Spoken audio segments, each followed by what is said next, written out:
contest where both teams want to get the better of each other, not only on the scoreboard, but, you know, kind of batter each other up a little bit. This is obviously a rivalry, and so it could be quite entertaining here in the second game.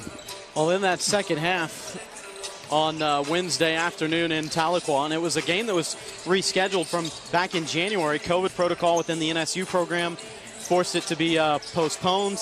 It was a snowy day, obviously, a lot of ice and sleet, but RSU was able to make the trip to Tahlequah. They moved the start time up for that game, so a lot of things about it felt weird. The Hillcats were slow out of the gate, scoring just 12 points in the first half, and as Jack Buns mentioned, trailed by 19, but 48 in the second half for the Hillcats. They were much better, and it was the veteran guards, Tylen Dean and Devin Pullum, kind of doing a lot of work down the stretch there for the Hillcats in scoring. But 4 different seniors today for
Cats who come in 15-12, 9-12 in league play. Who stands out, Jack Buns? Boy, there's just so many players for Northeastern State, but Brewster Peacock is, in his last game, he's top 10 in virtually everything. He's 5 rebounds away from setting the school record for all-time rebound record. He had 5 rebounds in each of the last 2 games, so if he keeps on pace, he'll at least tie the record with those 5. He's just been outstanding throughout his career. But then, Devin Pullum awfully good as well, averaging 16 points a game this season. It's a special group of seniors, no doubt about it, for the Hillcats, suiting up on their home floor for the final time. For NSU, starting 5 looks like this, and they've got a lot of different guys that can hurt you. They have 4 different players averaging 12 or more, but Tyler Arnold was big on Wednesday. Yeah, he really was. 15 points in that game. He was 6 for 8, so shot lights out. Have to try to contain him. Interesting in this overall rivalry, Rogers State leads at 8-3 and leads in Claremore in this house 4-1. NSU is coached by Jay Havens in his second year. He's a Northeastern State alum. Lucas Hunter, former Rogers State assistant coach, so it just makes the rivalry that much more interesting with those things. And, of course, for Rogers State, Justin Barkley in his 12th year, he's a Northeastern State alum as well. He came slightly after Jay Havens. Coach Barkley won a national title as a player at NSU, and they were still in the early stages of NCAA Division II membership. Assisted by Tyler Wayman, Levin Thornton, and Connor Moore. Hillcats lead the all-time series 8-3 and 4-1 in this building. Robert Burris, Sparky Hamilton, Mike Nabina, your officials today in Claremore. Joey Sirocco will jump for the Hillcats. Emeka Obukwelu for the Riverhawks. Rivalry game on Senior Day, and we're underway.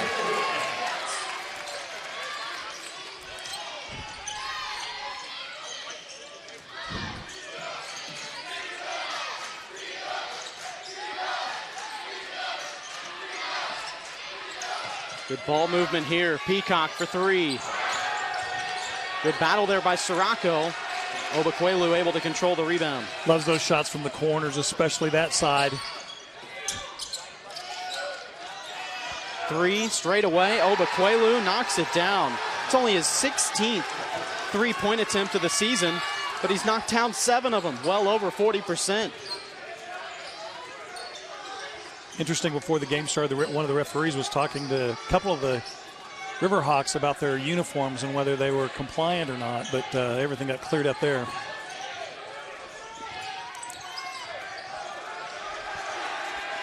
Dean, with the shot clock winding down, off the mark, and Obukwelu, the second leading rebounder in the league at 8.5 per contest, secures it, his second already. Here's Arnold. Dean with the steal. Trying to get it back to Obukwelu, but he saw that coming. Copeland takes it to the rack. It's pinned in there. Obukwelu does have that nice combination of, you can tell, athletic ability and size.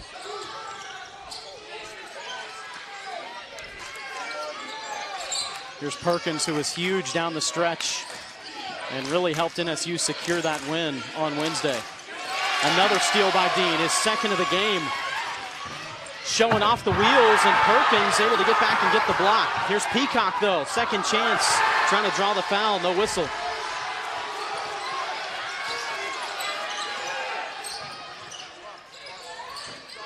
Three-pointer in the corner for Christian Cook, the sophomore out of Midwest City High School, where he was the 6A Offensive Player of the Year in 2020. Even though Peacock did not get that foul that he wanted at that end, at least he knows now what kind of game this is probably going to be called. At least at this point, it looks like a lot of contact will be allowed. Sirocco spins away, kicks from a double team. Pullum, got it! Good thing he nailed that, because there was nobody to rebound for Rogers State. Devin Pullum gets the Hillcats on the board and allows the Hillcat faithful to take their seats. Inside, soft touch from the big man, Obukwelu. Played 3 years or 2 years at Arkansas, rather, and 2 years at UT Tyler before that. Graduate 6'8" forward, having a big year. First year with NSU. Dean, his three has been money as of late. 10 of 17 the last 3 games coming in. He's practically standing on the bench of NSU right there when he nailed that. Lost out of bounds. Arnold trying to secure it and just couldn't find the handle. Well, NSU, they traveled well. They brought pretty rowdy student section, and they'll try to make their impact known here. Rogers State student section has shown out as well as ever here on Senior Day.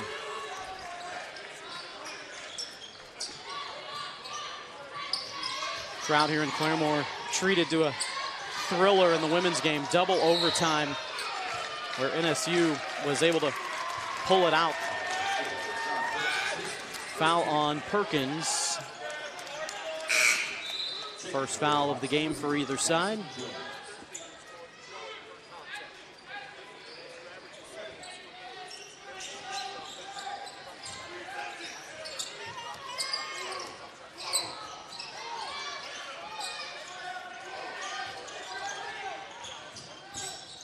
Good feed by Dean to Obaneki, who draws the foul. Nice little, basically a pick and roll. NSU played it pretty well defensively because they were going to switch and then went back with the big fella trying to stop the play, but worked out well for RSU anyway. Ugo Obaneki, who had surgery on both knees last year after the season was over, and comes here as a first-year Hillcat. Athletic trainer Jeff Payton for Rogers State told me in the preseason just how hard of a worker Obaneki is. He said he's in the weight room early in the morning every single day, just working.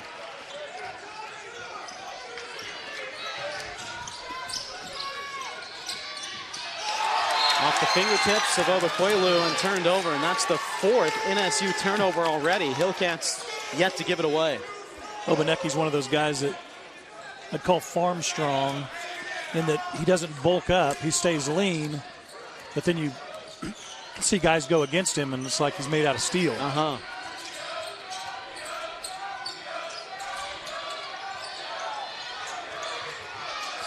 Hillcats keeping the Riverhawks out of position, and Obaneki with the strong slam. And that's what you love. Make no question about it. Get a pass like that to the big man, throw it down. NSU was a step behind that entire possession. Bailey couldn't get it to go after he got Obaneki airborne. Tipped out of bounds, stays with the Hillcats. Nice job by Obaneki to tip out that rebound, though. Get it to Dean.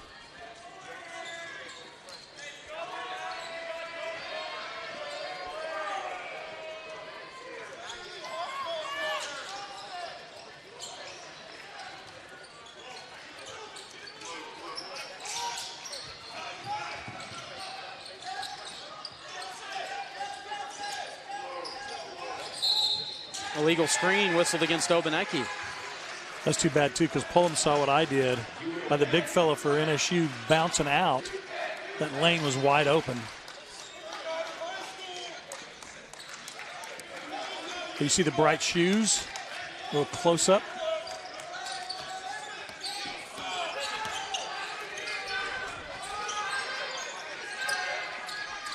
Catch and shoot three coming off the screen. Kaysen Hartloff, hometown guy, start at Claremore High School.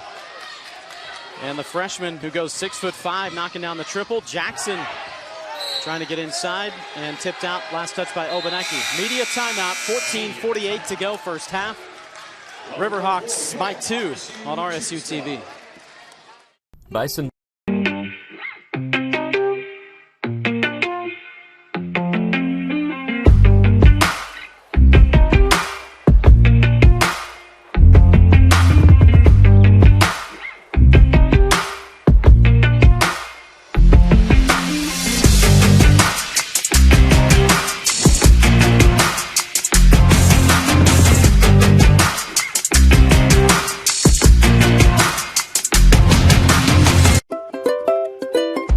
What could you do with an extra $100?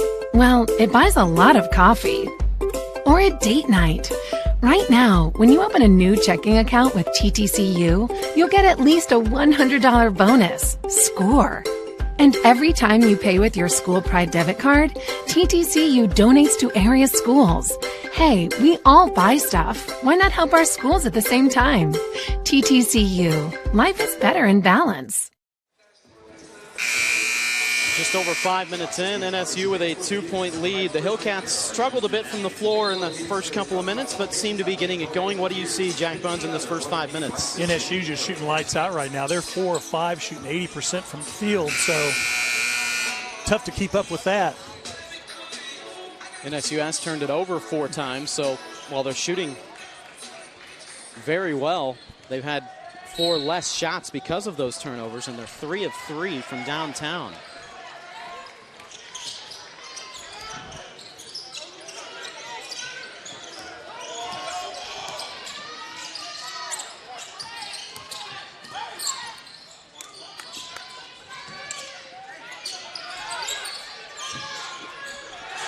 Goes home. Hartloff, the Claremore High School product, hitting his 2nd in a row. He looks back towards the crowd saying, this is my town. It might be your arena.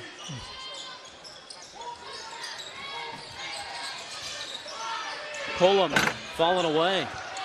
Just got to be very careful, though, as you can get called for taunting pretty quickly. Usually that's player against player, but we have seen it called elsewhere, too. And a travel on Obi Agu. The senior from London. Obi Agu had a big game on Wednesday with Obukwelu in some early foul trouble. They turned to Agu, and he had 12 points, which tied his season high in that 5-point victory for the Riverhawks.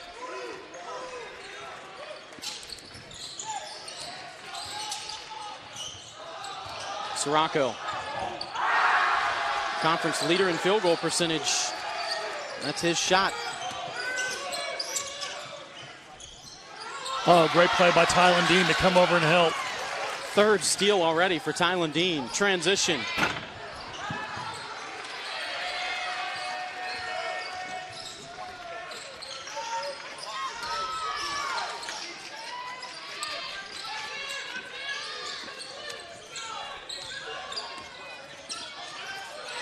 Here's a takeaway. Jaron Jackson.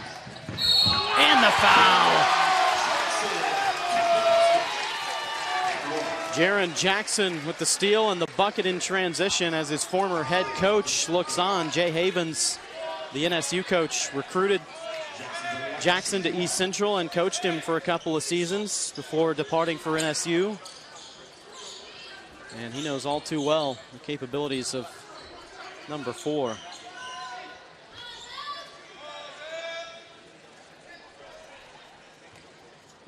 Jaron Jackson playing in career game number 101 this afternoon, and the 3-point play converted.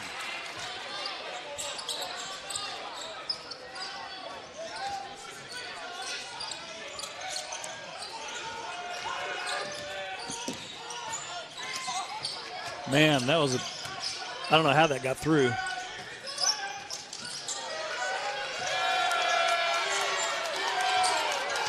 Shot clock at 6. Might have been partially blocked, but good defending by Sirocco. Good defending on the other side as well, as that was tipped by Jackson Jones. Cook draws the foul on Pullum, and Christian Cook will go to the line.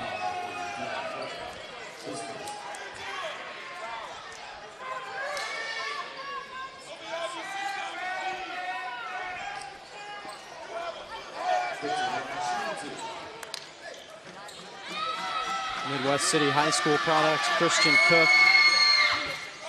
Too strong on the first free throw, where he's 81% on the year. Devin Pullum takes a seat. It's the first foul on Pullum. 2nd team foul against the Hillcats. Christian Cook had 10 points, 3 assists, but only able to play 18 minutes on Wednesday. It's been a season low, 18 minutes in each of the last 2 games. They'd like to have him on the floor more than that. He averages 31 minutes on the season, a team high and one of the highest numbers in the league.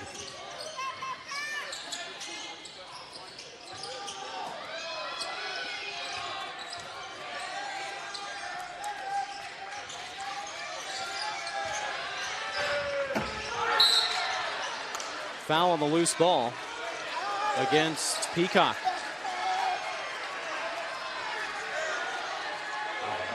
That'll be his first, as the baby hook not going so far for Joey Sirocco. Well, Brewster Peacock, one of the 4 seniors honored today before the game. He's all over the Hillcat record books. First all-time in 3-pointers, defensive rebounds, among others, games played. And this belongs to Rogers State. Good job by Copeland, slaps the ball loose off the leg of the NSU offensive player out of bounds.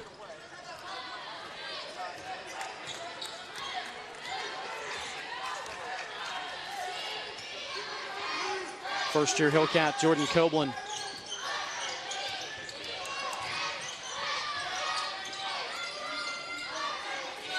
Go back to Sirocco. Passing out of a double team, tipped. Lawrence, he really played well at NSU Wednesday, and he draws the foul here. Lawrence, who had a career-high 6 rebounds and was 2 of 2 from downtown, finished with 7 points, but really a huge part of the Hillcats in that comeback attempt after they trailed by 19 at the half. Preston kind of worried me there the way he took off and landed, because he thought he was going to be kicking the ball out, and at the last second the shot was available. But he landed in the kind of position that a lot of times you can hyperextend a knee. Kind of overextending where you were planning on being.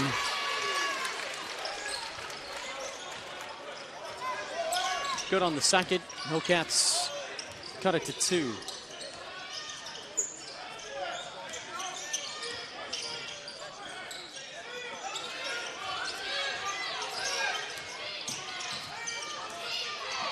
Cook right back to Agu. Really nice pass, but better job by Brewster Peacock. Euro step. How about Jaron Jackson in transition?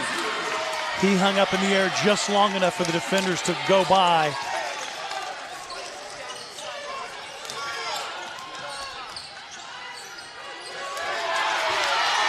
Here comes Jaron again. That's probably the smart play. You kind of think he's wanting to show his old coach what he's been up to, doesn't he? It seems like it, a man on a mission.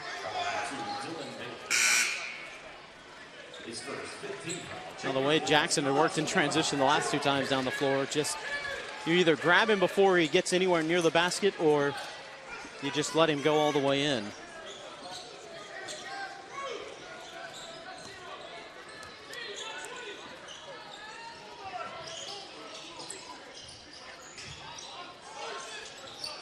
Jared Perry is checked in, conference leader in blocks.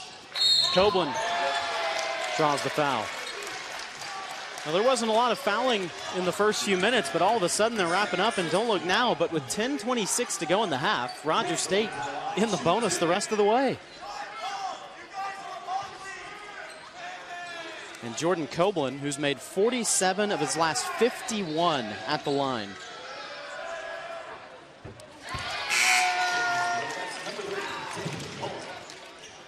Part of the hot streak, especially at the foul line for Copeland, came in the overtime win on this very floor against Central Missouri. 20 points, 8 assists, and he was 11 of 11. Hillcats as a team made their final 22 free throws in that overtime win, and he's perfect here. Hillcats in front for the 2nd time in this game. And maybe a bit over ambitious. Copeland on the reach. His first and the 4th against Rogers State. It's one of those, when the guy's at half court, you don't need to play that tight a defense. He's not going to shoot it from there. Thanks to Missouri Western defeating Nebraska Kearney last night, the possibility of these two playing each other in the first round of the MIAA tournament has been eliminated. So There were some eyes that were kind of looking, saying, what if they played each other 3 consecutive games? It'd be unheard of. That possibility is now off the table. And virtually within a week. But it's not to say they couldn't meet up later in the tournament. Never know. Anything possible once you get into the month of March. Big mismatch there. Obukwelu. He's got 7 points, 5 rebounds here early.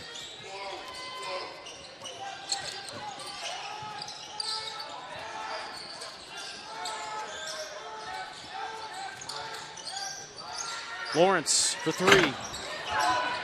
Perry was getting elbowed in the face, it looked like, but was he forcing himself in there too much to where there wasn't a foul? I don't know. Man, he's got a soft touch, doesn't he? 3-level score. He hit a 3 at the beginning of the game. The outside jumper is working, and you know he can go inside. And yes, he sure does have the touch. Obukwelu is now 4 of 5 from the floor.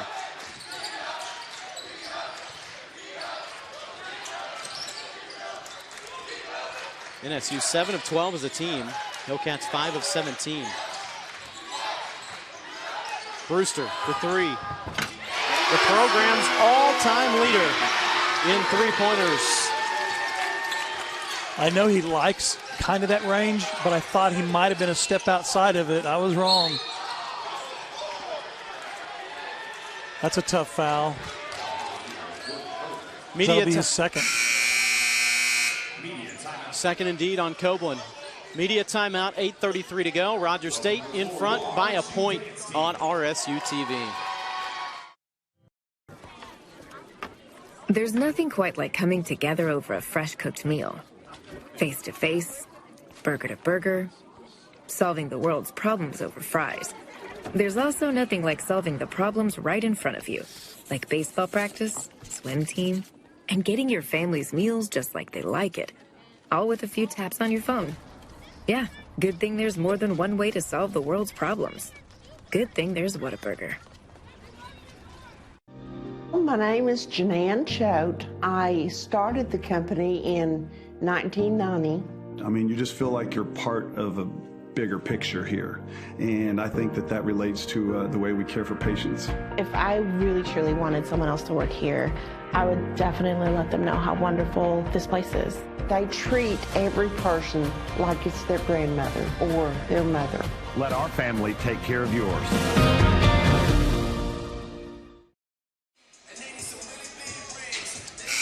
20-19. Rogers State with a 1-point advantage over NSU. Back and forth we go, Jack Buns. NSU having a hard time taking care of the basketball. They've got 8 turnovers. Rogers State has 2. Difference of 6, and that's exactly how many more field goal attempts Rogers State has in this game. So even though NSU is shooting the ball extremely well, 7 of 12 so far, for just under 60%, they still find themselves down because they're not hanging on to the basketball.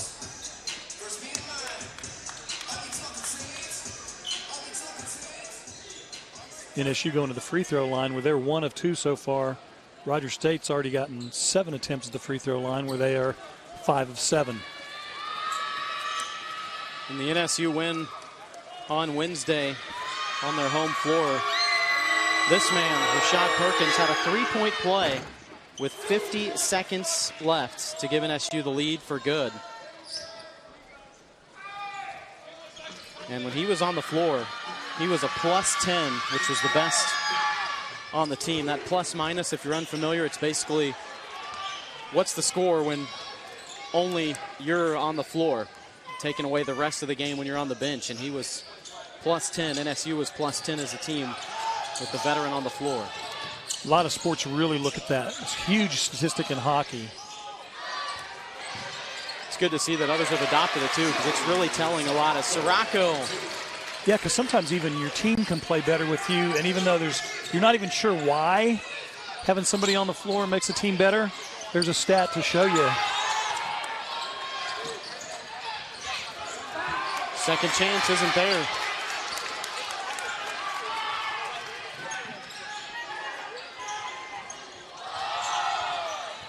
Nice pass, but Joey, not really his shot, so smartly takes it back out. Unfortunately, his pass is is intercepted.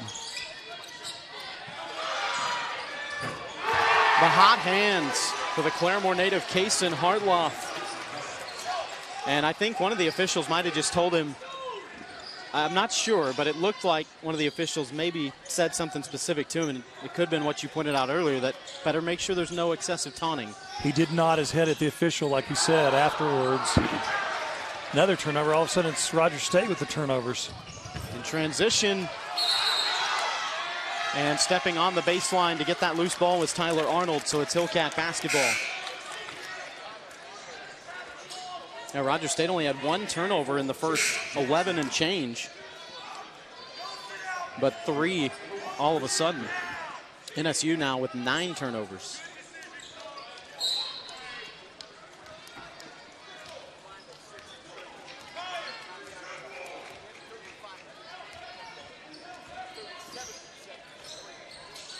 Rogers State, a specific play they want to run right here.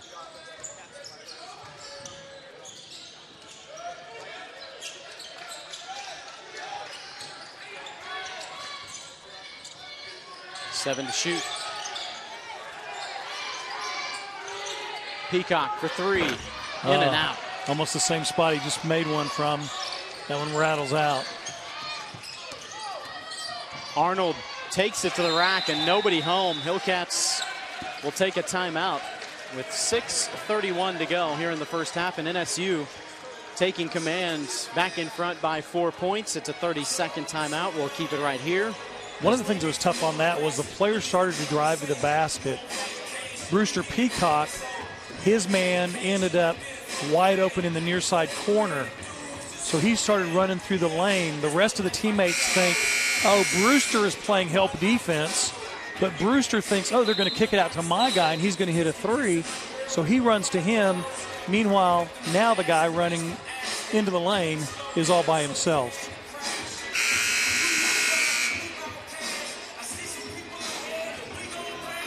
Final day of the regular season. The conference tournament field is set, but not the seeding.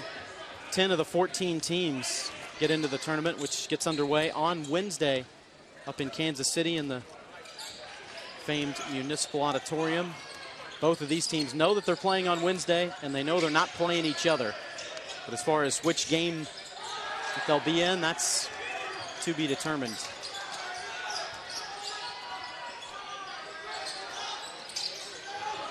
Jackson, no good on the 3.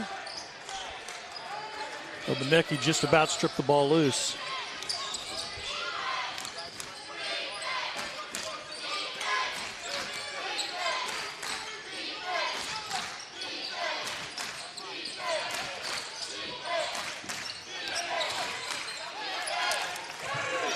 Arnold 3, no good.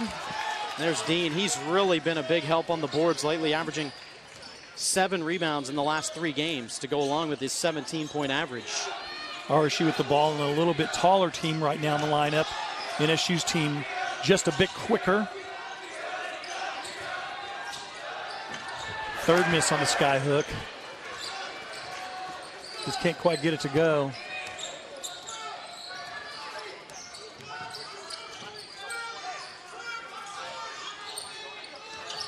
That's one that you'll still kind of go to with confidence, though, because he does it so well. Better than anybody in the business, in fact. Sirocco at nearly 60% from the floor on the year. First time the touch eluding the big man for NSU. Pull him up and under. Pretty from Devin Pullum. Like the way he spun that basketball to get the English that he needed.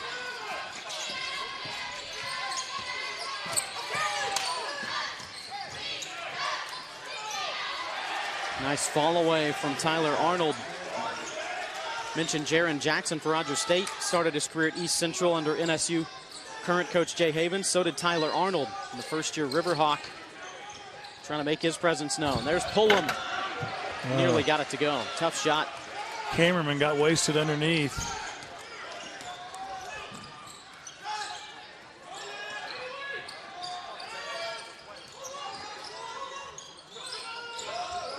Cook looked a little unsure there of what he wanted to do, maybe. Yeah. Look at that. Step through by Jaron Jackson. Media timeout, 3:56 to go first half. NSU leads by 2 on RSU TV.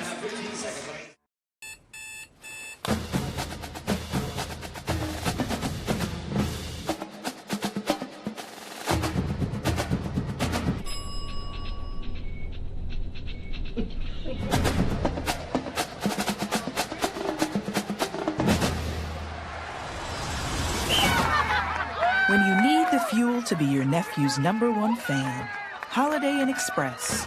We're there, so you can be too.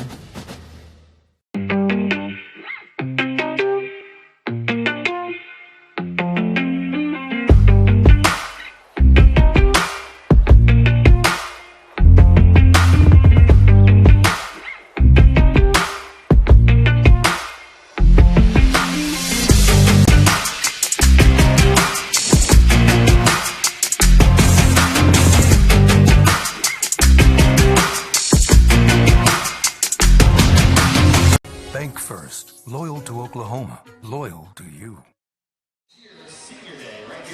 Josh Haley and Jack Buns back with you in Claremore. Close game so far, Jack, like we expected.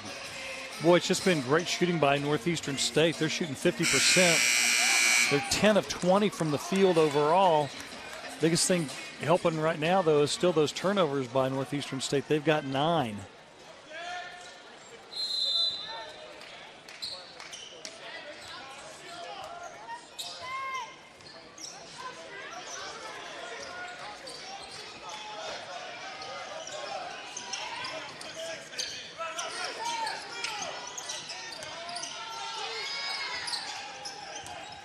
Perkins lost the handle going up, and the Hillcats able to secure it. This has been close throughout. Largest lead for NSU was 6. Biggest lead for Rogers State is 2.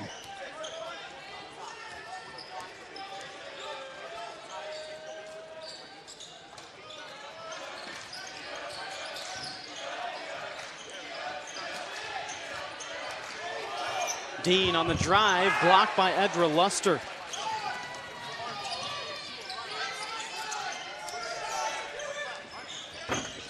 Another 3 goes home for Hartloff. He's 4 of 4 and unconscious. It's already a new career high for him in points with 12 for the true freshman. Would we do, since he's from here in Claremore, would we do let him practice in the summertime here or something? I mean, it's like this is his floor. Right now, you'd say, hey, just keep on shooting. Matter of fact, take the world's longest heat check shot if you want to. That tipped off of Jackson out of bounds. I don't know if Arnold got a hand on it or just got his hand in the way or it made it tough to catch. NSU is 6 of 8 from beyond the arc to start. Rogers State 3 of 9 from three-point land and being outshot 50 to 35% overall. Hillcats, though, winning the turnover battle +4. 9 to 5 the number. Look at Jackson just running 100 miles an hour trying to keep up around multiple screens.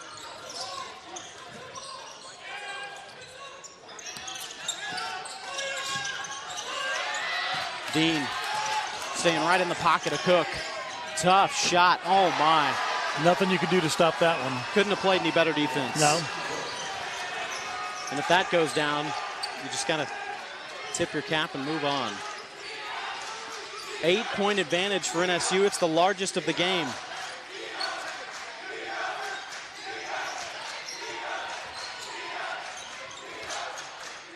Still 10 to shoot. Reach in on Cook.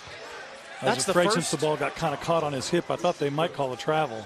That's the first NSU foul in almost 9 game minutes. They put the Hillcats in the bonus with over 10 minutes to go and hadn't committed a foul since.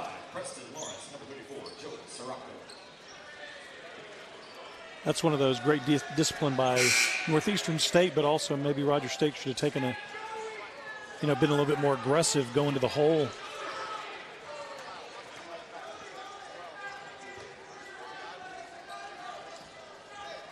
Tylen Dean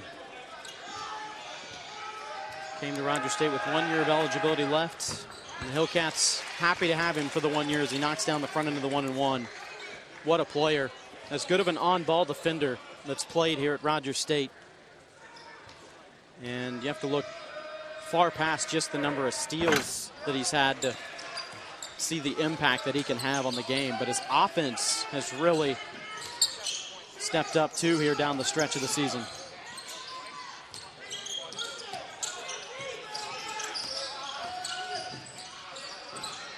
Got in the way there. Wasn't touched. That's over and back. No, it was not touched. The first one was, but not the second. No, they're going to talk about it, but that was not touched. And it was all with Tylen Dean starting that. He got in the passing lane on the first one and then a little bit of desperation after that. Referees did talk it over and agreed with exactly what you were saying. Yeah, the first pass was tipped, but that one just was launched. 10th Riverhawk turnover. They've doubled up the Hillcats in the first half. Hillcats need offense, though. Got to start knocking down shots.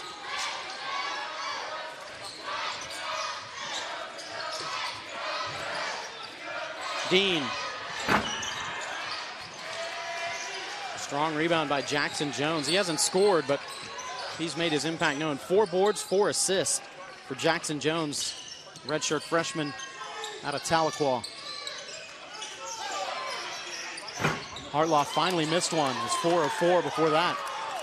Hillcats not very sharp on the glass there. No.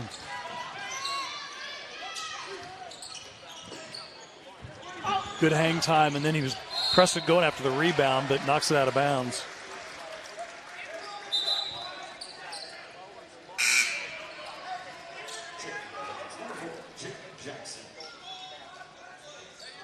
NSU is 7 of 10 from downtown.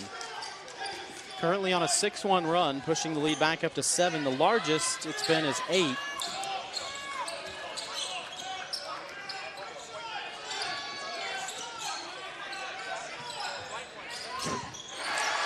Another. Good job of being squared to the basket before he caught the pass. He was already ready. As soon as he got the ball, threw it up. Down by 10, you almost feel like, do you want to just go ahead and play for one? Probably so. You're going to be behind at halftime anyway. Let's not make it any worse. 4 different players have knocked down a 3 in this first half for NSU, who's now 8 of 11.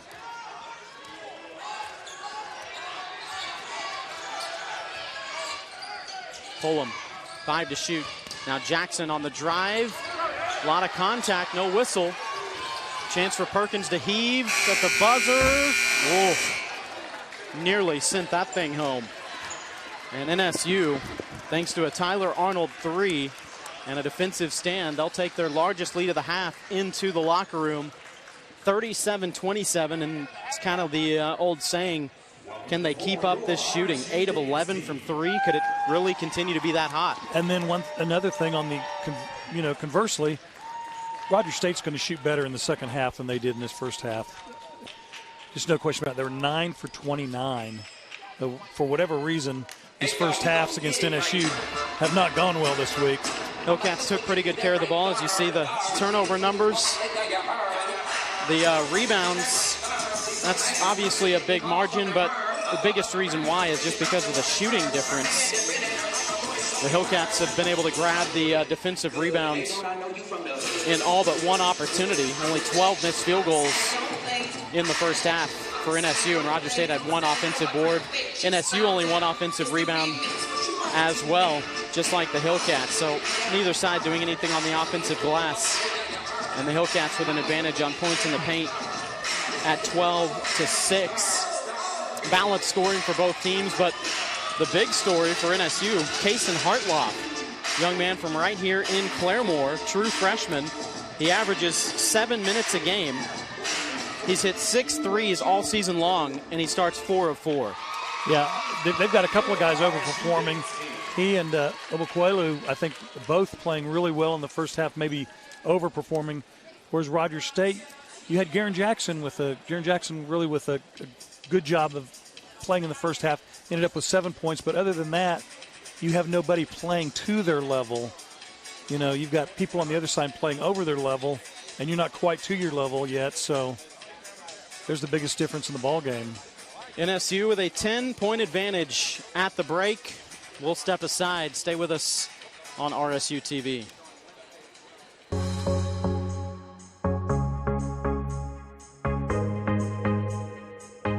I'm Josh Haley, and joined today by Rogers State Director of Athletics, Dr. Chris Ratcliffe. Chris, always a pleasure to sit down with you. Thank you. I still haven't got used to being called doctor, and so it's only been about 3 weeks, December 10th, since I finished my PhD, and I like the sound of it, though. And so you're really the first one who's formally done this, so thank you. Well, I like the sound of it, too, and congratulations on that. There's been so many challenges going on, continuing this year with COVID, and we're almost 2 years since the initial shutdown of athletics, but yet here we are, and there's still challenges. What are some of those things that take on an everyday life of their own and force attention? Well, COVID is such a big deal. That's part of our life now. And I almost prefer last year's rules than I do this year. And last year you knew this is what the guidelines were, this is what's going to happen. Vaccines weren't readily available, and you felt like everybody was on a level playing field. This year in the MIAA, we've allowed the conference offices, allowed each community to decide. So we're going from community to community, if they're going to play or they're not going to play. We're dealing with vaccines now. Some are vaccinated, some are not vaccinated. When you're vaccinated, you don't have to contact trace. And it's become a difficult time for us, especially during basketball season, when we're very vaccinated. And so we're not contact tracing, but we're playing teams that are not vaccinated. And so we're having to play with 7, 8 kids, and they just cancel the game because they don't have to. And so it's been unique. But we're getting all of our games in. We're competing.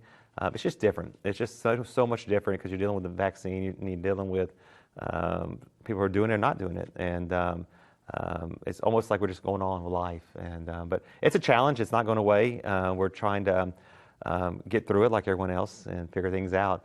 We have a great athletic training department that is helping us out with testing, a lot of testing with Trey, Jeff, and Bree. And having those tests readily available, we can jump on things really quick and try to limit the spread as possible. It's taught us, obviously, to be grateful for so much. And when we look at the basketball season that is current right now, it's great to say that fans are able to be back in 100% capacity, but also there's been no games that have been postponed inside of the Claremore Expo Center yet this year. Like I said, I have to give a testament to our basketball players and for doing that. They went and got vaccinated this summer, and they said, we want to play. We want to play our games. And but it's also nice to go to the gym and seeing it back to capacity, back to having our 1,000 fans in the arena. Playing games, being out there. So it's been enjoyable. Things are always exciting and challenging in the MIAA because of the competition levels and the history and the rich tradition of so many schools and the conference. Yeah. But it's an ongoing thing for Rogers State to gain full membership. It is. We just got back. Sarah and I just got back from Indianapolis this week, and there was a conversation again amongst the MIAA presidents. We are in the middle of our associate membership. This summer will be voted on in June. I think we've done everything we can to show the presidents and the ADs and the Commissioner Racy that we're an MIAA institution. We have competed well. We've done a high-level competition in all sports, and I think we fit them geographically. We fit them academically, and so we're excited to be in the MIAA, and hopefully we'll get that full membership in June. It's certainly probably transpired the way everybody thought, but some of the rivalries with in-state rivalries and things like that just bring an extra level that maybe wasn't there before. It's certainly been a great couple of seasons and a half so far. It has. We've always had the natural rivalry in Northeastern. It's just because of geographical location. But through this process, we've become rivals of UCO and even more. And we've become, of course, rivals with Missouri Southern in basketball and in other sports. So, and those geographical schools that we didn't always play are now in our footprint. Pitt State's only an hour and a half down the road. Joplin's right down the road. And so this is what we were looking for. It's totally different when you had the rivalries with baseball, Lubbock Christian. It's baseball, they're 8 hours away. Mm-hmm. And now fans are ticket revenues up because fans are coming to the game. And that was one of the selling points for us in the MIAA. We can get there, our fans can get there and come home the same night. Things are consistently changing and being updated and developed. What are some of the short-term facilities goals for athletics? Yeah, right now we are out to bid on netting. With most things, we have some unbelievable facilities, really great facilities here at RSU. Most of them are all brand new, and they're all brand new besides the Expo. And with time, they're all about 10, 12 years old. It's just deferred maintenance. And so right now we're out to bid on some new netting. Our backstops at the baseball and softball field desperately need to upgrade it. Same thing with fencing. Beautiful metal fence, but after time, those metal fence starts cutting kids. And so we're looking at that. We're looking at some short-term goals of trying to get an indoor practice facility for our sports. And then continue to look at the Expo. We need to update the bleachers, update the netting, not the netting, the curtains. But that's a little bit more difficult because you're in the middle of a contract and trying to deal with the city and those contracts. You got to figure things out. When you look at the overall picture and Rogers State being in NCAA Division II, it might seem like it's been a long time now, but in reality, it's still very, very young. Yet the overwhelming success that not just one or two of the athletic programs, but that all of them have had at one time or another, multiple conference championships, multiple national rankings. Yes. How do you look at that and must have a lot of pride when you review it? 100% pride, and it was when Emeka was on our visit, and I wasn't able to articulate at the time, and then I catch up later on. I was like, men's basketball has been in it, the regional international tournament, baseball, softball, men's track, women's track, and basically women's were the only two. But almost every sport we have has been either ranked nationally or even competed in a national tournament. It's just been unbelievable, and considering we didn't start athletics until like 2006 as a club sport, and then not become an NCAA Division II institution until 2016. Most schools in our area and in our region have never had the success we've had. All right. We're very fortunate. It's been fun to watch and continue to look forward to further progress. And Dr. Ratcliffe, thanks for taking the time today. Thank you very much, Josh. I'm Josh Haley. Thanks for joining us.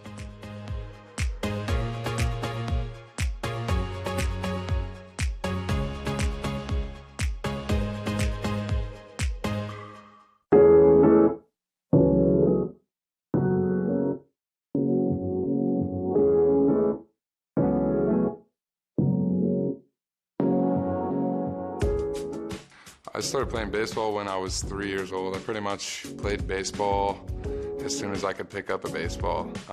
It's always been my passion to play baseball. And what influenced me the most would have to be just the fact that no other sports intrigued me. I tried soccer out and I wasn't any good. A mentor in my life would have to be my father. Just seeing him, everything he sacrificed for me to get here is just through the roof. He's put his life on the line for me to get here, and I'm here and I'm blessed. Last year I had broke my hand. I had to have surgery, so I was out for a few months. Came back, and we beat Northeastern State at their place to go to the championship. So it was a great experience for me to come back after injury and participate with my teammates and get the win. My favorite community service event here has been the Claremore Veterans Day Parade. We got to give out candy to the kids and celebrate veterans on their day. Well, my goal, of course, is to get drafted. I'm here playing baseball. I want to get drafted. That's everything I've ever wanted to do. It takes a lot of dedication and motivation. It would take me playing the best I've ever played in my entire life to make it that far, and I'm willing to do that.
Your favorite RSU TV programming is now available on all your favorite devices. Start streaming now at rsu.tv.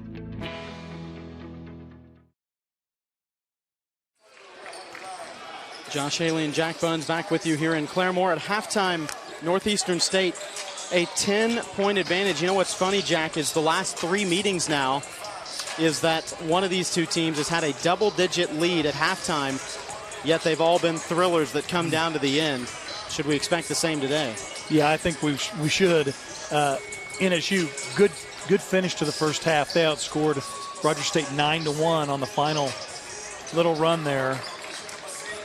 Rogers State's just going to have to shoot the ball better. And, I'm counting on the games that we do, all games but one. Rogers State has shot better on this end of the floor. So counting on them lighten it up a little bit, and counting on Northeastern State maybe not being quite as hot as they were in the first half. This game is somewhat reminiscent when NSU won on this very floor 2 seasons ago. They snapped the Hillcats' 7-game winning streak. Rogers State, of course, would end up going on and making the NCAA tournament as an at-large bid, but that would be canceled due to COVID. But when NSU came in here and won that game over Rogers State, it was NSU that dropped a barrage of threes. 15, in fact, in that game, as they shot 43% from 3 for the game, and the Hillcats were only 33%. So kind of similar story here in the first half, only NSU much better to start. 8 of 11 and 4 of 5 from Kason Hartloff, the young man from Claremore High School just down the road. Career high in points this year as a true freshman, 11. And he busts that wide open in the first half, starting out 4 of 4 from 3. Finishes 4 of 5 as the Riverhawks stayed hot in shooting the basketball. If the Hillcats can start knocking down some shots, it seemed like their defensive intensity was good enough to get the job done. Yeah, I agree. Justin Barkley, remember, in this house is awfully tough to beat as the head coach. And Rogers State leads this rivalry over the years in Claremore 4-1. So at least historically, on paper, a lot of things going in RSU's favor here for this second half. Hillcats this season inside of the Claremore Expo Center, 11-2 overall, and that's pretty much right on par with what they've been and how, as you mentioned, how Coach Barkley has defended the home floor. 4 seniors were honored today for the Rogers State women's team, and 4 for the men as well before this game got going. The 4 on the men's side, Tylen Dean, Devin Pullum, Brewster Peacock, and Jordan Coblin. And you'd almost expect it to be, those guys, if the Hillcats are going to come back, you expect it to be those guys who would kind of fuel that and lead that charge. Yeah, it's interesting, too, because just the demeanor of Coblin, Pullum, Dean, really all the team, but especially those guys. I think Brewster Peacock also like this. They're very mild-mannered. They don't get, this isn't their first rodeo. They don't get that shaken up when they're behind in a basketball game. They do a very good job of just staying the course and, let's not panic. Let's just keep doing what we do. Have enough confidence in themselves and their teammates that if everybody does what they're supposed to do, we'll be all right. Want to send a special thank you as well and congratulations on great careers to the Rogers State cheer and dance teams as well. Seniors, Gracie Rowe, Mariah Rake, Bailey Bellew, and Bianca House for the RSU dance team as the Hillcats get a takeaway. And the cheer squad, Juan Paulo Ortez Torres, Paige Tabor, and Camden Ellis. The RSU cheer squad and the RSU dance team under the leadership of Amy Alt and the dance squad, and Titus Massey on the cheer team doing a great job as always, bringing the energy here to the Claremore Expo Center.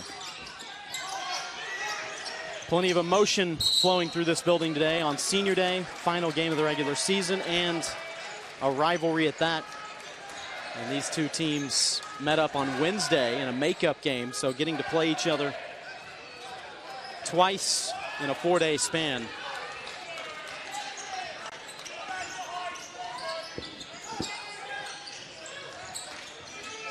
They both know they're in the conference tournament, but they know they won't be playing each other either, so no 3-game-in-a-row stretch. Good block out, and then Tylen Dean just has to clean it up. Pullum splitting defenders and draws the foul, and if that's on Obukwelu, that's 2. Nope, it's Dylan Bailey. That's 3 on Dylan Bailey. And he's going to have to take a seat right away. Sophomore from Bentonville West High School.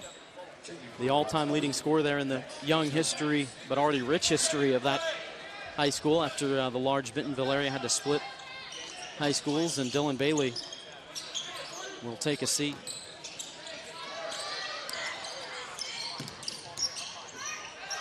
Copeland attacks, draws the foul on Perkins. That's 2 on Rashad Perkins. And Copeland is down. Did he hit his elbow? No. It's his leg.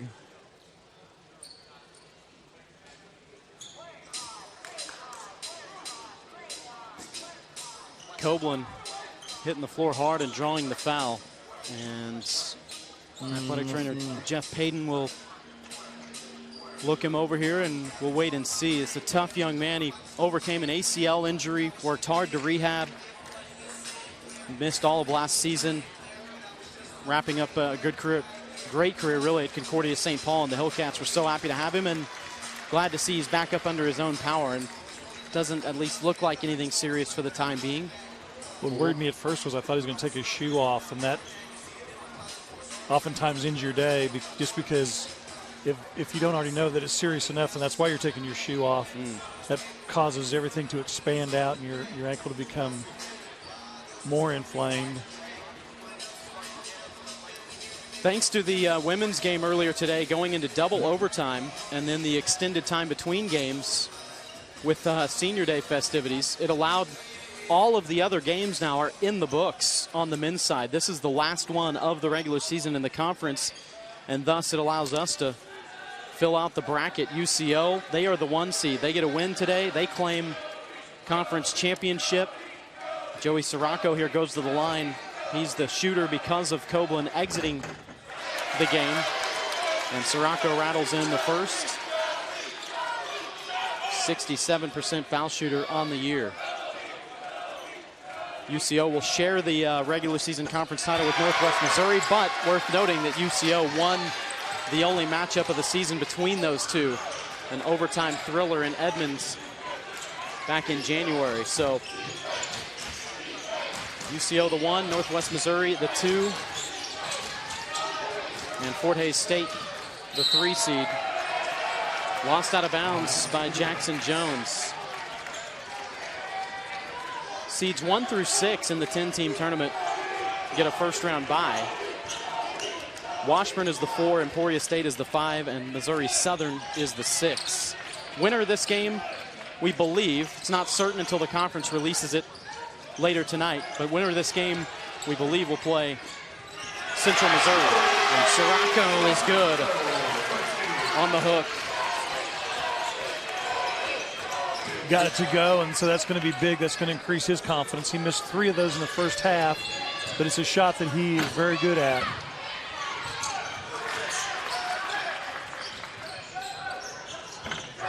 Three goes home for Jackson Jones. Tahlequah High School star. Led Tahlequah to their first state tournament in nearly a decade. He was the conference MVP in 2020. Sirocco getting that hook shot to go. That touch is there now.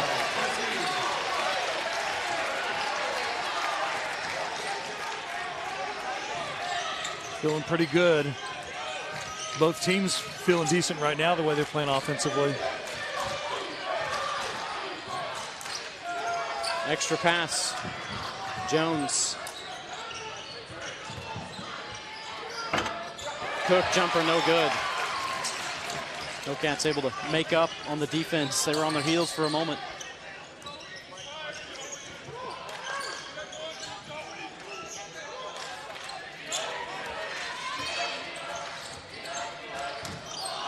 Pullum, unfortunately, he was trying to kick it to Peacock in the corner, but it hit the backboard instead.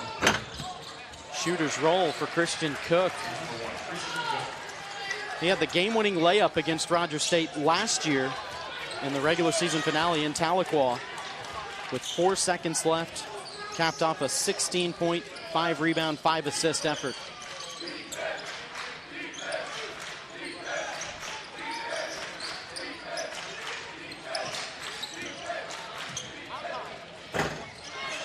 Sirocco gets the offensive board and back up and in. He's feeling it right now. He's playing really well. It's probably the best Joey Sirocco's played all season long. He's into double figures. Did a nice job off the glass as well.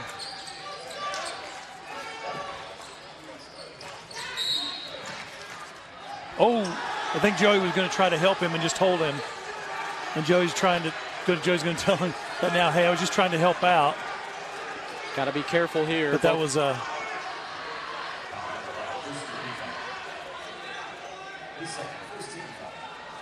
the second on Brewster.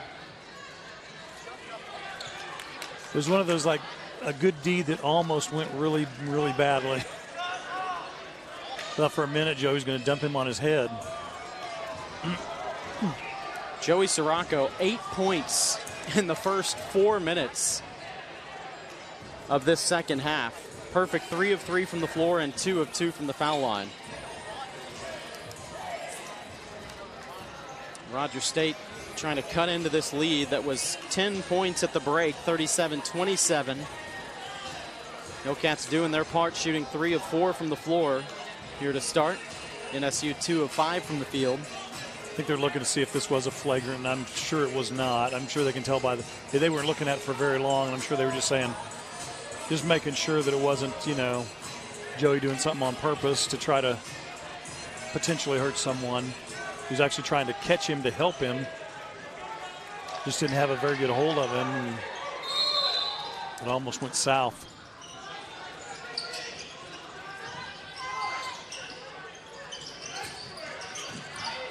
Lost out of bounds. Good Turnover pressure. number 13.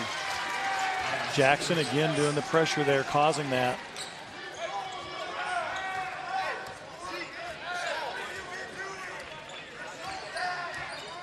Might have been able to hear there, the play is small.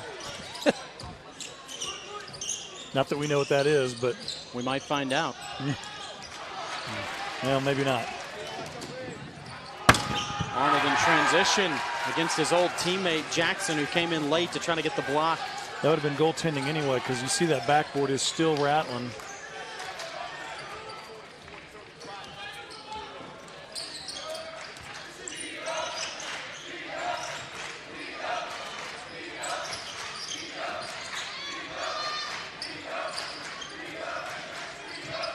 Sirocco, he's passing out of the double team, has been superb today.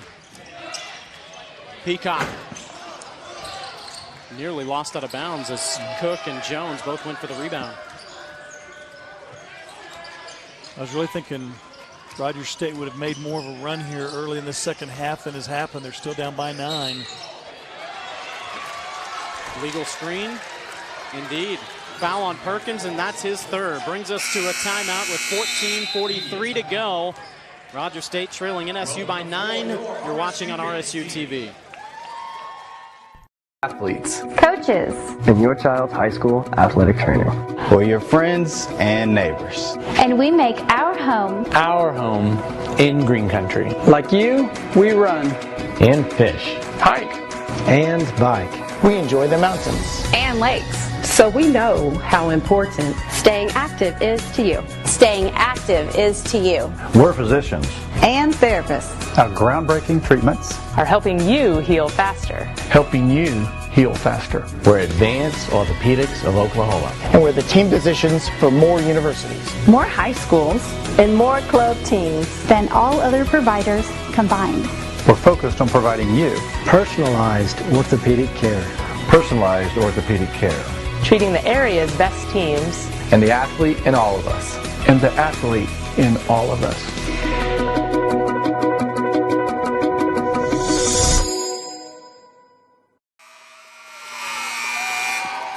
NSU with a 9-point advantage here this afternoon. The Riverhawks led by 10 at the half. Hillcats looking good offensively, though, here to start this second half. They just need to keep it up. They certainly have.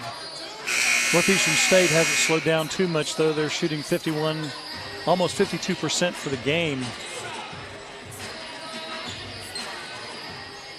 Both teams shooting well from the free throw line. Rogers State 8 of 11. Northeastern State not as many chances, but they're shooting 75%.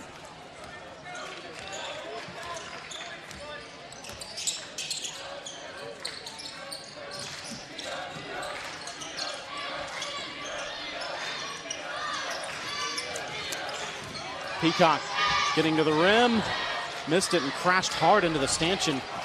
Thank goodness for the padding. Blocked by Jackson against his old teammate.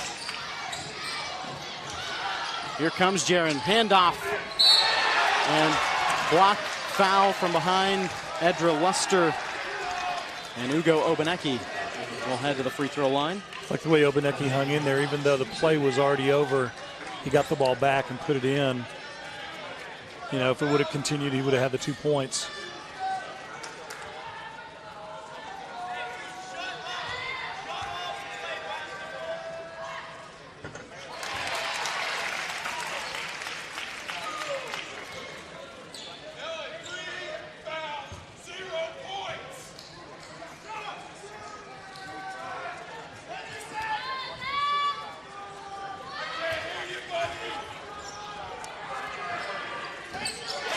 Obaneki, who's had a big impact, especially here at home. 8 points, career high 8 rebounds in Rogers State's overtime win over Emporia State a few weeks ago. Student body having some fun with Dylan Bailey, who's got 3 fouls but no points.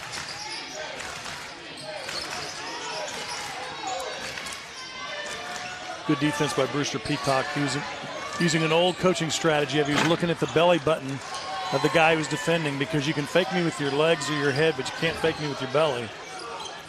Where your body goes is where you go. Dean, drive, late kick, but intercepted. Here comes Arnold and the Riverhawks.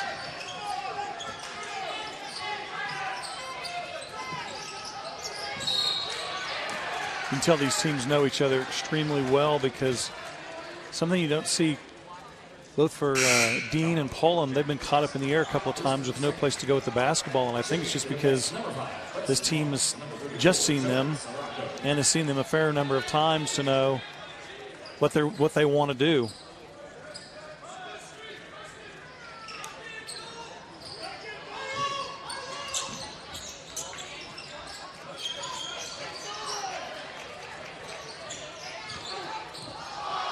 That was kind of a flop, nothing called. We'll see if they go over the scores table here in a minute.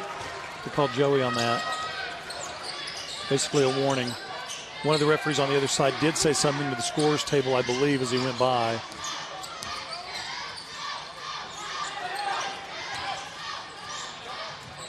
Jackson. Lawrence came soaring in and got a piece of that.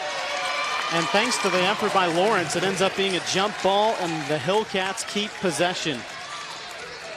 Well, no flop on Joey. Nobody's going to the scores table to make that call at this point, which would be when it would be made. It'd be more of just a warning, no foul or whatever.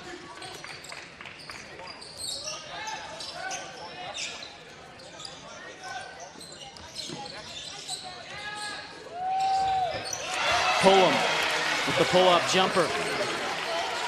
He had all the moves there. Lead cut to 5, and don't look now, but Rogers State may be making a run.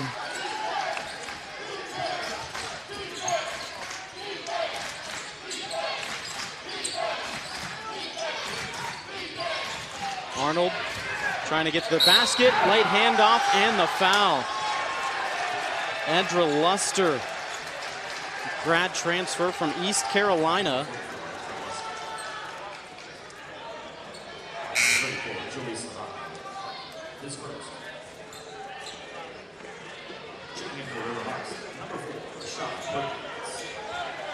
Luster teammates with current Riverhawk Emeka Obukwelu at UT Tyler.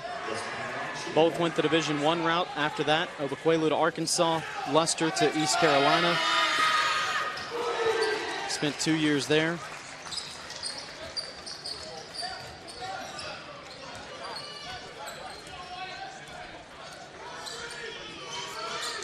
Lead just like that, back up to 8, thanks to the three-point play by Luster.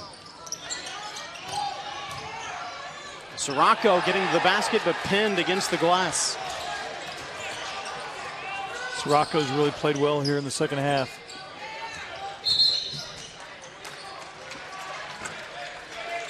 Foul against Rogers State, and that's Jaron Jackson's second. Team fouls are even at 4 now. Here comes Tylen Dean back in.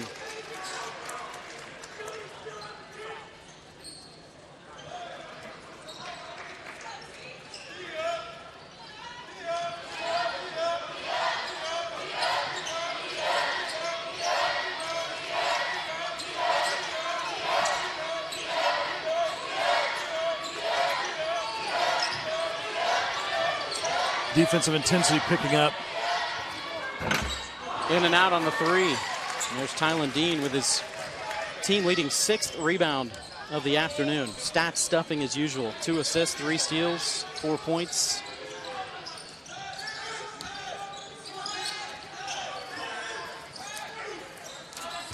Good block. Another block. Head coach Justin Barkley just got teed up for being out on the floor. It was not the official he was trying to argue his case to that there was a foul, but rather official who was already up the floor who came back and saw him out on the floor that whistled the technical. This is still a pretty close game. You got to be very careful here not to get tossed. I don't think there's any question about the technical foul too, because as you pointed out, he was way out on the court. I mean, probably a good 4 feet maybe. So Dylan Bailey shooting the free throws. Bailey, the sophomore, he played the role of hero in a win over Washburn back on February 5th. 8 points in the final 31 seconds and had the game-winning and one with 4 seconds left. That's Reggie Miller type stuff. Yeah. Points in that little amount of time.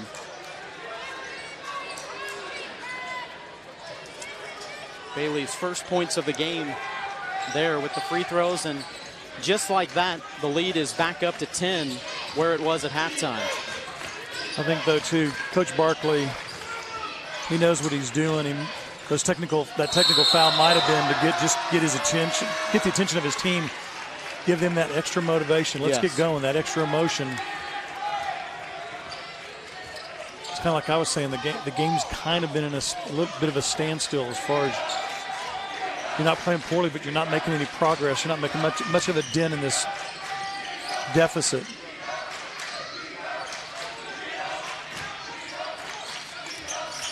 Dean, pull up, that's off the mark.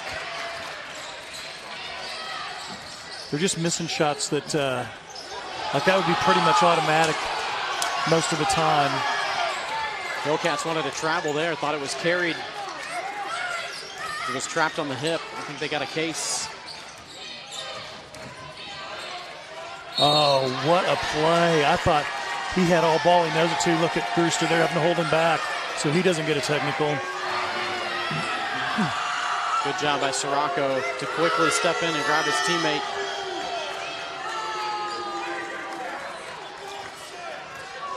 NSU is in the bonus now the rest of the way, as it's the 6th team foul and the 3rd on Brewster Peacock.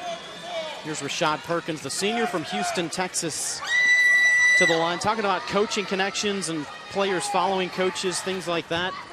Rashad Perkins started his career at Richland College down in Texas, played for his current head coach, Jay Haven's brother, John, the head coach there at Richland. And it's been a great fit for Perkins. He had 40 points against Missouri Western earlier this year in a double-double outing.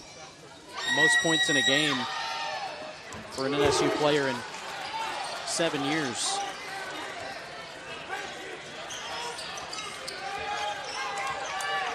Lead is at its largest, 12 for the Riverhawks. Hillcats had to battle back from 19 down in the second half on Wednesday And Sirocco draws the foul on Luster. He was lucky he got that foul too, because Joey's a very good basketball player, but that was too athletic of a move for him to actually be able to make the basket. Media timeout, 9:45 to go. Hillcats trail by 12 and at the line when we come back on RSU TV. At Community Home Health, we've been providing quality home health care for over 30 years to all of Eastern Oklahoma. Our family's commitment to excellence begins with our skilled nursing, home health aid, physical therapy, occupational therapy, and speech therapy. Our #1 goal is to restore your quality of life. And you can count on Community Home Health to do just that. Let our family take care of yours. RCB Bank has been a part of Green Country for over 70 years and is pleased to support RSU athletics. Founded in 1936, RCB Bank now offers mobile, internet, and banking by phone options with personal and business services ranging from checking and savings to cash management, loans, and IRAs. More information is available online at rcbbank.com or by phone at 341-6150. RCB Bank, that's my bank. 9:45 to go here in Claremore. NSU holding their largest lead of 12 points now. Jack Buns, the Hillcats, worked hard to kind of whittle it down in this second half, but it quickly swelled back up. Yeah, it's just been one of those things where they just can't stop Northeastern State, although NSU's shooting percentages have gone down, so that at least that part of the equation is going the way we figured it would. Unfortunately for Rogers State, they just haven't been able to catch fire yet. A lot of the shots that they would normally make, around 12-foot shots, just are not falling right now. Find themselves down by 12. Joey Sirocco, the Hillcats' leading scorer here today with 10 points. 8 here in the second half, and he's 2 of 2 at the foul line. Might try thinking about pressing more. 15 turnovers for NSU so far. Turn the heat up a little bit maybe.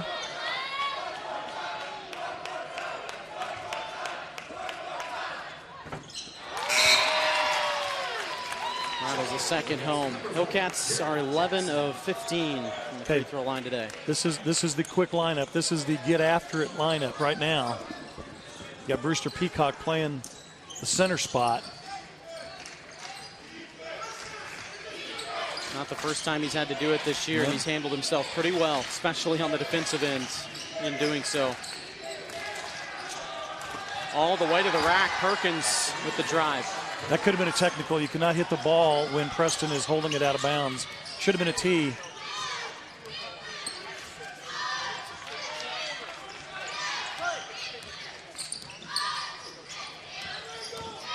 Lawrence to the rim. I think it was Luster again who got a piece of it. Edra Luster, who only played 4 minutes in Wednesday's win for NSU. He's been on the floor for 10 so far in this game and played a huge role defensively, already with 3 blocks. And a bump foul by Pullum. Yeah, the last time down there for Preston, driving to the basket. I like the fact he's doing that, but with the height differential and the people that NSU has a game right now, you're going to have to figure if you drive in like that, you're going to be kicking it back out. Sirocco right back in for the Hillcats.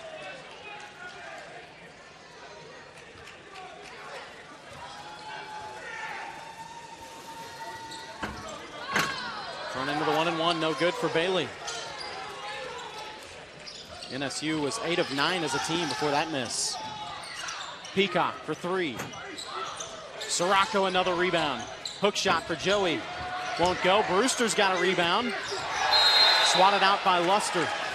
You know, you got to say, I mean, even though this will be the 4th attempt on this offensive possession, Rogers State, there's no quit in them.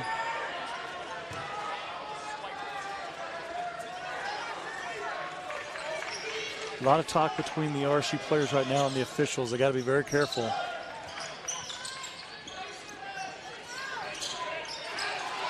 Sirocco gets it back, working on Luster, and he knew he had the call that time. Luster had the arms well reaching over, and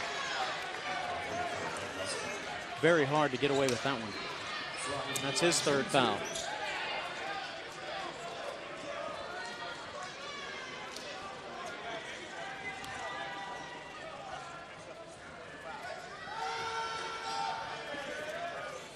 One thing, too, noticing right now is kind of the body language for RSU. I don't think it's necessarily negative, but I think the players that are on the floor are pretty darn tired right now.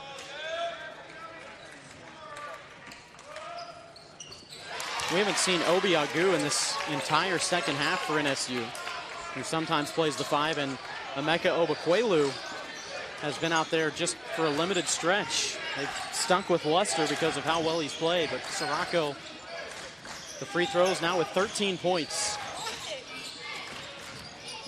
Here's Hartloff all the way in, and Joey trying to draw the charge. He's got it. Oh, and might have an injury here.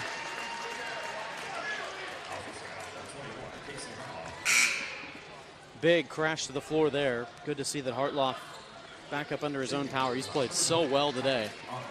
Hit 4 threes in the first half. They'll take him out just to make sure he's okay.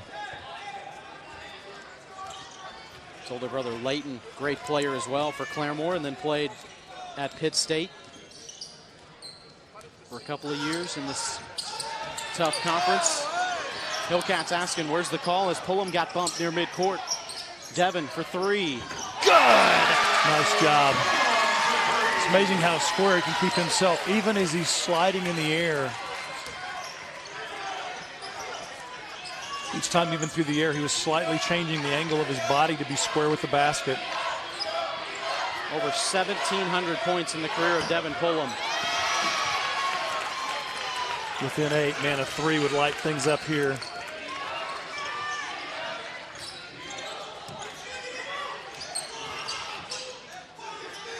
Good job of not forcing it, though. Hillcats staying composed. Pullum directs some traffic.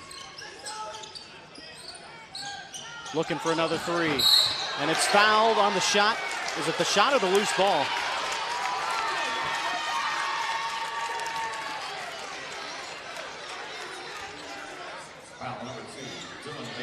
It's on the shot. Fourth on Dylan Bailey. I think Coach Barkley's upset because the referee who's standing right by it called nothing. The referee that's under the basket is the one who called the foul. And it's the referee under the basket that he's had some issues with already. What a career for Devin Pullum. First 3 years at Eastern New Mexico. Now here at Rogers State. He's 15th among active Division II players in career points, inching up on 1,800. He's got over 300 career assists, which he eclipsed last Saturday against Newman. See, Devin was very upset at himself for missing that last free throw. Makes 2 of 3, though. In just 2 seasons for Rogers State, and last year was a shortened year, remember. Pullum already in the top 9 all-time in Hillcat career points. We'll take a timeout. Hillcats trail by just 6 with 7:13 to go on RSU TV. Bank.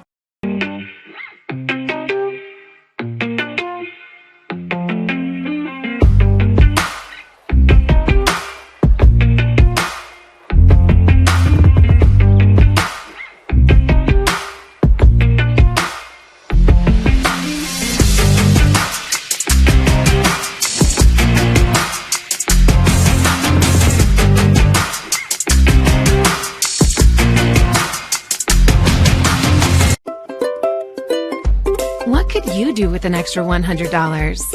Well, it buys a lot of coffee. Or a date night. Right now, when you open a new checking account with TTCU, you'll get at least a $100 bonus. Score! And every time you pay with your School Pride debit card, TTCU donates to area schools. Hey, we all buy stuff. Why not help our schools at the same time? TTCU. Life is better in balance. 6-point advantage for NSU, but it was a 13-point lead for the Riverhawks less than 90 seconds ago.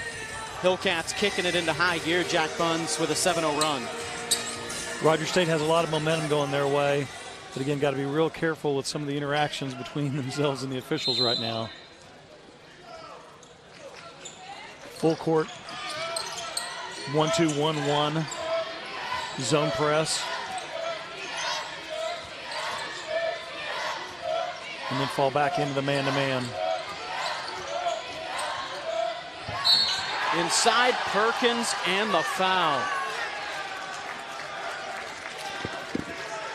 That was a play that haunted the Hillcats on Wednesday as they took their first lead in a long time. Did Rogers State over NSU. It was a Tylen Dean three-pointer that gave the Hillcats the lead as they battled back from 19 down. But then Perkins came down the floor, got a bucket and a foul, and NSU never relinquished the lead after that. Back to a 9-point lead, and all of a sudden, all the work that you've done is evaporated. You got to start all over again.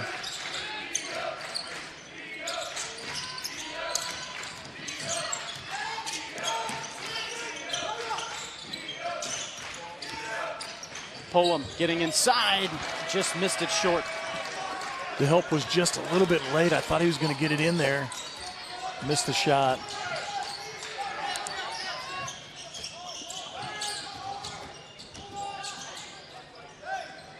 Obukwelu hasn't been on the floor as much as he's used to in this second half, but calmly knocks down the shot. And he's been a double-double machine this year. He's got 11 and 9 today. I'd be surprised if RSU makes a basket to have an immediate timeout.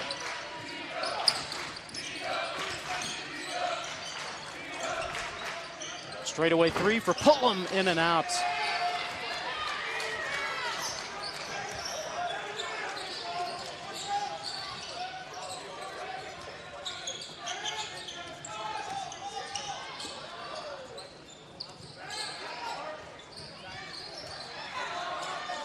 Obukwelu. Those two. Obukwelu and Sirocco swatting at each other like they were swatting flies out of the air. Dean for three.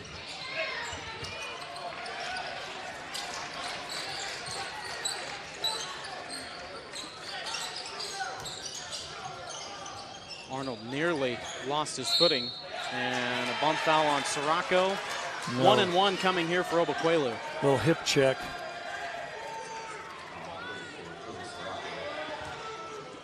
Second on Sirocco. Obukwelu hit 2 free throws to essentially ice the game on Wednesday. And he's true here. Big man shoots it at almost 83% on the year.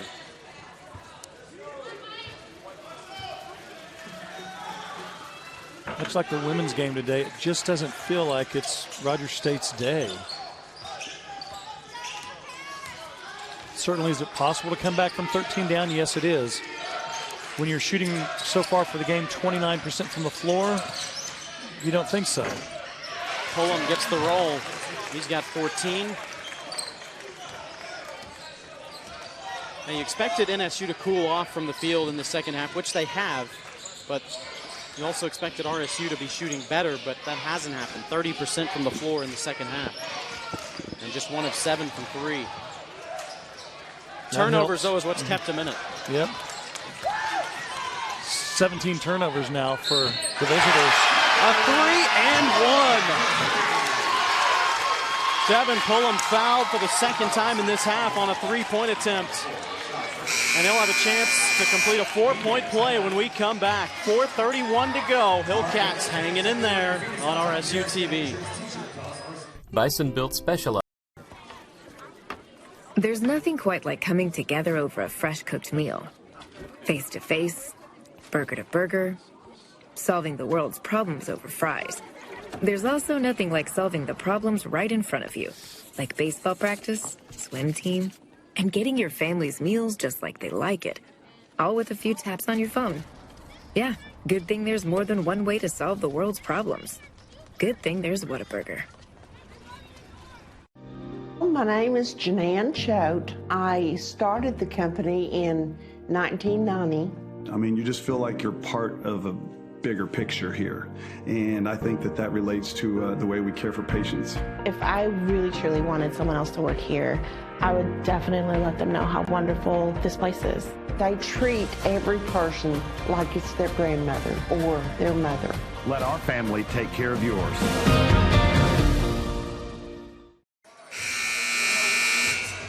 Josh Haley and Jack Buns back with you here in Claremore. 8-point lead for the Riverhawks. This rivalry being renewed just 4 days after it was a thriller in Tahlequah on Wednesday night. Icy conditions. Hillcats made the trip down, erased a 19-point deficit in the second half to take a lead with a minute to go, only to see NSU respond with a 3-point play. Speaking of and ones, Devin Pullum looking for one here. Completes the rare 4-point play, and Devin has got 18 in the ball game, 13 here in the second half. Just like that, the lead cut to 7, and keep in mind those turnovers. That's been a killer for NSU so far. A few more, and Rogers State could find themselves knocking on the door. Taken away. Jackson and Dean were in there defensively. Tylen Dean in transition, wave off the basket. Foul is on the floor. I think that was a good call, but boy, Tylen did a great job of forcing the contact.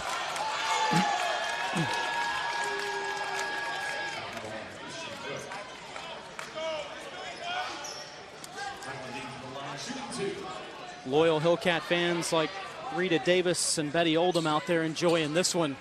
Destined to come down to the wire. Glad we can bring you the coverage all season long. Hillcat home basketball games, and especially here on Senior Day, the regular season finale. Both of these teams know they're in the MIAA tournament, which gets underway on Wednesday. They both know that they'll be playing on Wednesday in that first round. But they're playing this game like it's an elimination game. Both want it oh so bad.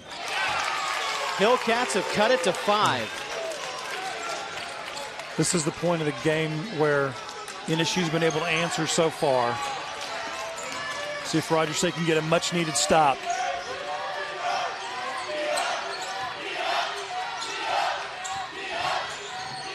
Perkins falling away. Senior clutch. He's in double figures with 11.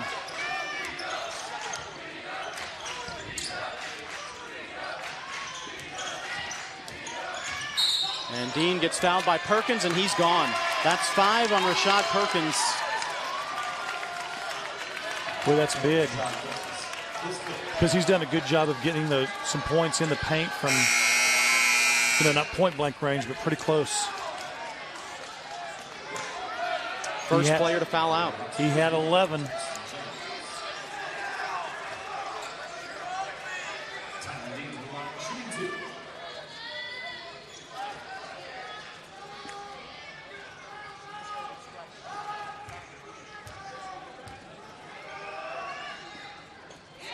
Rogers State is now 19 of 24 from the foul line today. Both teams have shot it well. NSU 11 of 13.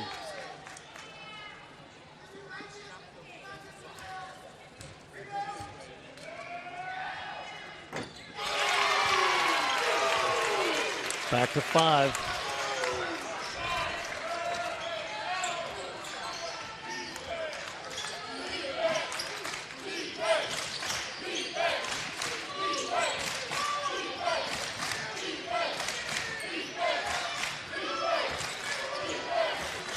Hook shot, Obukwelu. No, but he draws the foul. That's 3 on Sirocco.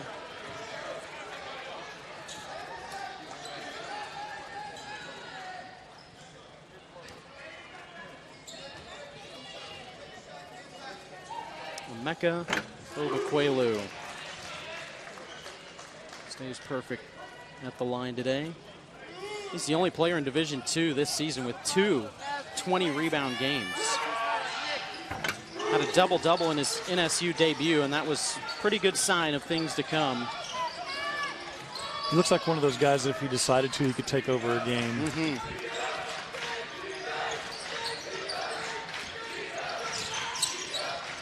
Pullum. Oh, there's a foul. Fouled again on the 3, and that's another foul out, as it will be 5 on Bailey. Head coach Jay Havens in disbelief, not with the call, but just with the foul there. Third time Pullum's been fouled on a 3-point attempt in this second half. Justin Barkley designing something intricate because he's not even wanting people to read his lips. He's got a card up like he's the head coach calling the offensive play. In football. 19 today for Pullum. He's averaged 19 over the last 4 home games. Team's leading scorer at almost 16 a game and 8th best in the league. And it's his 11th time this year with 19 or more. Give him 20 now. Has a chance to cut the lead to 4.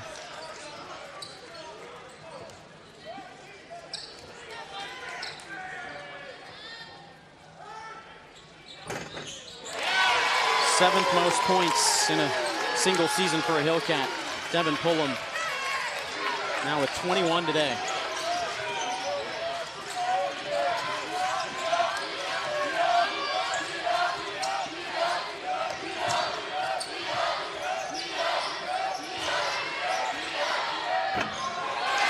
Good help by Tylen Dean of at least trying to strip the ball, distracting the big guy for NSU. This lead that was as high as 13 with just over 5 to go. Here's Peacock inside trying to draw the foul. I think if he would have gone back to his right, he would have made the basket, but he was trying so hard to get the foul.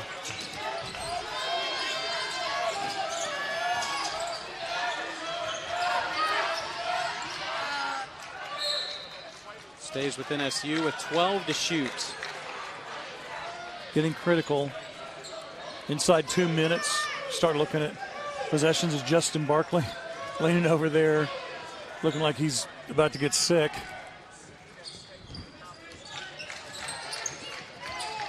It's been quite a few weeks of up and down.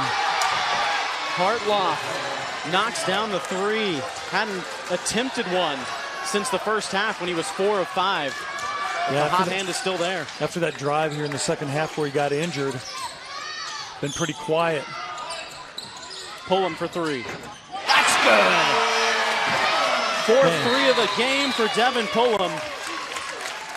And a timeout called by Justin Barkley and the Hillcats. They trail by 4 with 1:41 to go.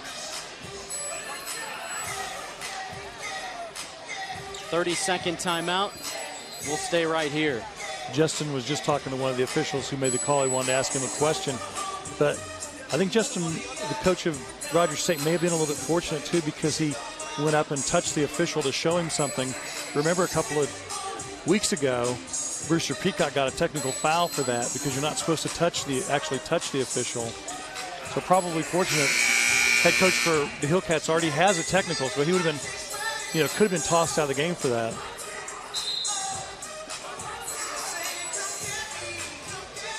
Expected it to be a senior or collection thereof today for Rogers State.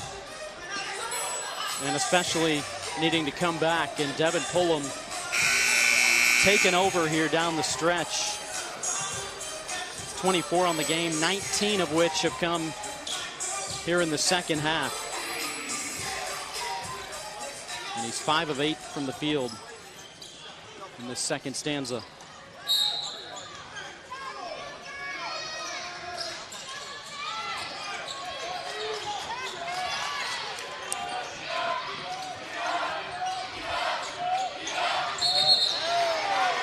Moving screen on Obukwelu as Tylen Dean,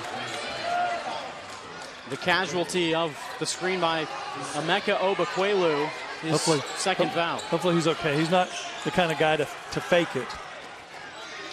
I mean, he might fake for a second or two, but he's not. He's done to keep laying there and going overboard with it.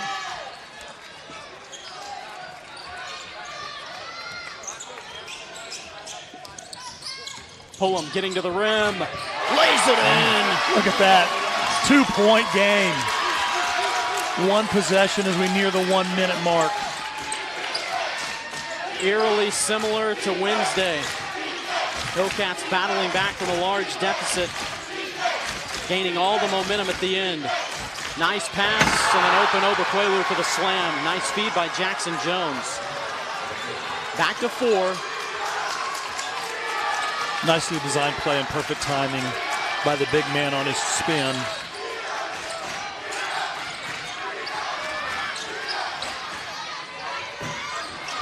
Sirocco trying to chase down the rebound, and he does. But it was stolen away. Sirocco gets it back. Going to the rim. Offensive foul. The question is, was he inside of the halo? Joey's asking them to look at the replay for that very purpose. We'll see if they do. I think they're going to.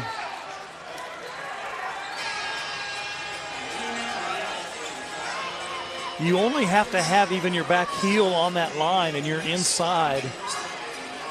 It could be extremely close. I don't think he was in it, but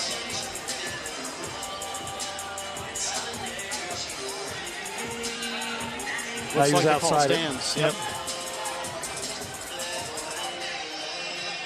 I'll give credit. Gutsy play to stand there and take it. And instead of a chance at a 3-point play, it's still a 4-point game in NSU ball. You can't afford no, you can't let to the let clock too run. much time, right? No. You don't get the steal in maybe 14 seconds, maybe get it down to about 25. Can't let it go down. I don't think you can let the guy go further than that.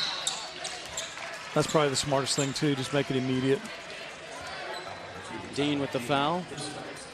Even if he makes them both, it's still a 2-possession game. 2 threes would tie.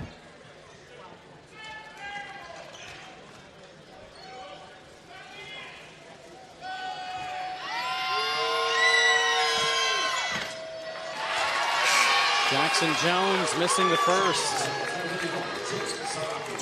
Jordan Copeland, I don't remember the last time we saw him in this game. He took that hard tumble to the floor on the baseline and was down for a moment. Second is good. 5-point game, 35 seconds to go. You don't have to have the 3. Pullum getting to the rim. Hard foul. And he'll shoot 2.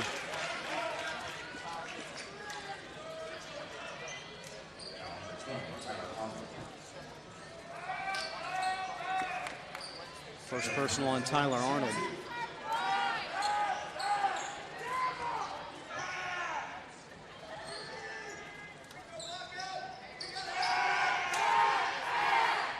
Joey Sirocco, 13 points tonight and able to clean up too. Devin Pullum, 31 points in the Winbergs NSU last year. 13 of 14 from the free throw line in that game. Today, 27 points, 7 of 8 from the foul line.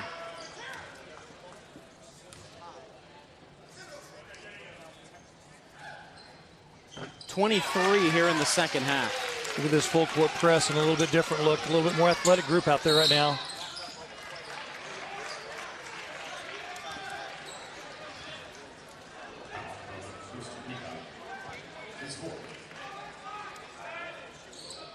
I do like it on the play like that where everybody knows, the coaches have told the officials, basically, we're going to be fouling if we have to. And just the very quick foul. Because if those aren't called, then it can get ugly. Obukwelu, who is perfect now, 5 of 5 at the line today. NSU 15 of 18 as a team. The Hillcats 25 of 30 at the line today, including 19 of 21 in the second half. So they made up for the poor shooting afternoon from the floor with a great job from the foul line. Back to a 5-point game. Do you need the 3 now? Yes. Lost out of bounds.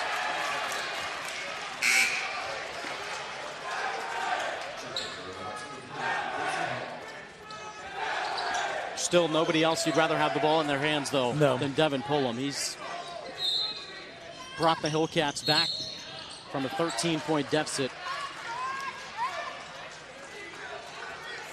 Quick foul, and now you got to hope for missed free throws. He can, at least for the moment, he can make one of these. Although you've still got to make a three and get it back. And the easiest way to get it back is fouling them one more time, and they'd have to miss more free throws. So what you really need is make one of these, or no more than one of these. Make a three, get a steal, make another three. Cook now in double figures, one of 4 Riverhawks today. It makes this one,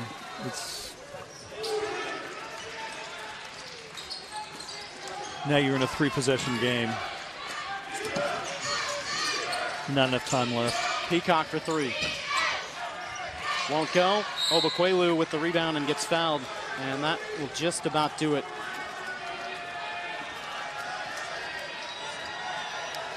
NSU, who trailed in this series 8-2 all time. And just like that, they're on the verge of getting 2 wins in just 4 days. Joey Sirocco fouling out of the game. Great effort by Sirocco today. As you pointed out, maybe the best game he's played that we've seen this year. 13 points, 5 boards, 2 assists. Really did a good job passing out of the double team that comes his way anytime he catches in the low post. Now I'm just going to try to put a silver lining on this and just say, let's hope that losing works out better in the tournament, that we match up better with who we're going to play now instead. Win that first round game and move on.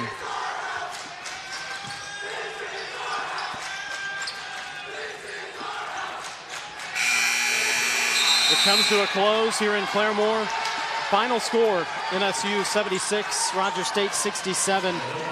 Jack, the Hillcats were down 13 in this second half. They battled back, cut it all the way down to just 2, but it was just a little bit too late for Rogers State. Really good shooting by the visitors made a difference, and also that free throw shooting. You know, as well as they shot the ball, 20 of 23 on free throws for the 87%. That's that goes a long, long way to winning a basketball game down the stretch. If the other team, the only way they got to get back into it is by fouling you and you're making your free throws. Well, a great senior day festivities that took place before the game, in which 4 seniors for the women's side and the men's team were honored. Jordan Coblin, Tylen Dean, Devin Pullum, and Brewster Peacock for Rogers State. 4 very special. Coblin and Dean, the first-year Hillcats playing their final season of college ball here on the Hill, and Devin Pullum, who's had a great 2-year career for Rogers State, and Brewster Peacock, the super senior. Those guys leave their names all over the record books for Rogers State, and those are 4 of the best seniors that you could possibly have. Tons of experience and maturity and leadership amongst those guys. Yeah, and what a finish for Pullum, 28 points. Awfully good to see him. And Brewster Peacock, again, top 10, in the program's history in so many different categories. Peacock, still a chance to break the all-time rebounding record. He'll just 2 to tie it, and only the second member of the 1,000-point, 500 rebound club for the Hillcats. All-time leader in threes, minutes played, games played, and other categories as well, but those the most notable. And the career not over for these guys, just the regular season and the home games. Rogers State will play on Wednesday in Kansas City Municipal Auditorium in the opening round of the MIAA tournament. That is a 8:15 scheduled tip-off. You can watch it on the MIAA network, but you can also hear Sean Tiemann on the call on rsuradio.com and 91.3 FM as the Hillcats. It's not official yet. The conference will release the tournament bracket later tonight, but believe for all intents and purposes the Hillcats will be playing Missouri Western in that first round game on Wednesday night. NSU with the win, the 9 seed, and believe they'll be playing UCM on Wednesday. Well, glad we could bring you the coverage all year long. Thanks so much to our entire crew at RSU Public TV for making it happen. And pleasure to work with you, my friend, for yet another season. Always fun, Josh. Thank you very much for enduring me. Glad that those of you stuck with us at home as well. And for another Hillcat regular season, thanks for being with us. For our entire crew and for Jack Buns, I'm Josh Haley saying so long from the Expo Center.